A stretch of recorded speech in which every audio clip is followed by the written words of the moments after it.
I'm gonna fix your dumbbell row today.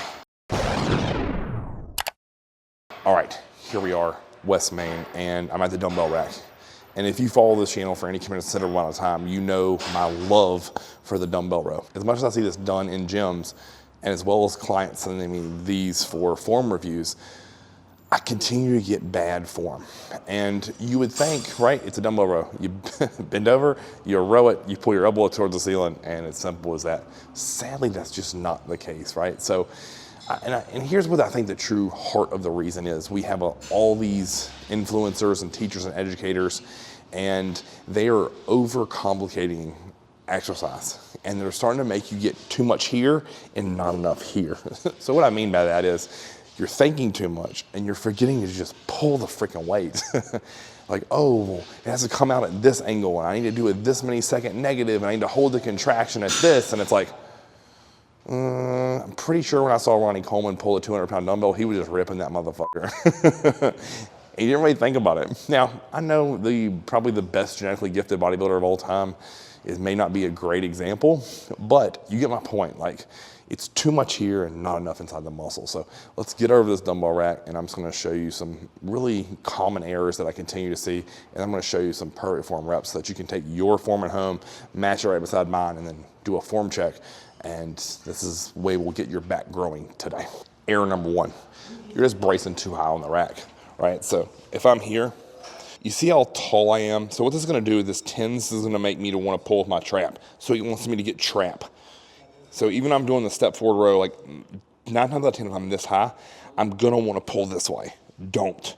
That also is another huge mistake. If you're initiating here and not breaking at the elbow, big mistake. So mistakes 1 and 2 is initiating the trap and then being too high on the rack. So all I'm gonna do is move down a section here. And then again, when I'm talking about break at the elbow, so here, stretch, here, stretch, here. But if you notice, look at that path of the dumbbell. It's almost, it's on an angle, but it's not rocking and arcing. All the tension is on that lat. When I break that elbow, I'm initiating low lat. As I pull up, it's starting to move up my low lat, into my upper back.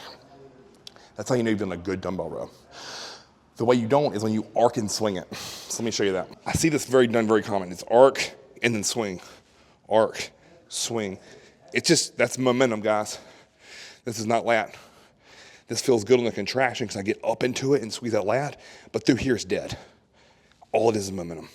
As opposed to, if I get over that weight, and now I'm gonna literally row it. Here, pull, stretch, pull, just like that. That, right there, destroying the lat. Next, what we're gonna get into now, whole ending location. So if I step back over here to the rack without the weight in my hand, if I'm pulling here, trap and bicep, too high, so I'll show you that. Here, trap and bicep. I have to pull back towards my hip to get that lat to work. Stretch, here, stretch. So what I'm thinking about here is the path of the dumbbell. So instead of arcing and using momentum where it's rocking, think like a swing, right? Very little work is get done until I get to the very end. So if you look at that again, if I'm swinging, no weight, starts to grab, huge contraction. I'm getting a third of that motion. As opposed to if I'm over it, lat fully lengthened, contracted, lengthen, contracted, as opposed to rock, swing grab. That doesn't do jack shit. You're missing 2/3 of the motion. If you look at that starting and finishing position, and then think about using that muscle to contract the lat with the weight, that's how you're gonna get the most bang for your buck out of this exercise. All right, so let's say you've gotten on the proper rack or bench for the right angle. Let's say you know the motion, meaning you're in line with hitting the lat, you're not getting too high and getting trap and bicep, you just aren't opening the lat. So this is something I see with lots of back training, and that's not letting the lat get open. So easy fix here, but let me show you the bad way first. Here, it's just literally here. Dumbbell rows here. So is this great for contraction? Yes, but what I'm missing is that opening up of the lat here. Look through my shirt. You can literally see it because I can feel it. Stretch, contract. So I'm gonna reach toward the floor and then contract. That extra 2, 3, 4 inches, if you think about that in terms of reps, right? Let's say you do 4 sets of 10, 40 reps, times 3 inches, 120 inches you're missing. That over the course of a year will either build you a back that's impressive or give you a little progress. So the take home message is here, guys.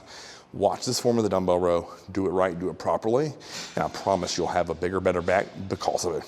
Like, share, subscribe. Until next time, Chris TV.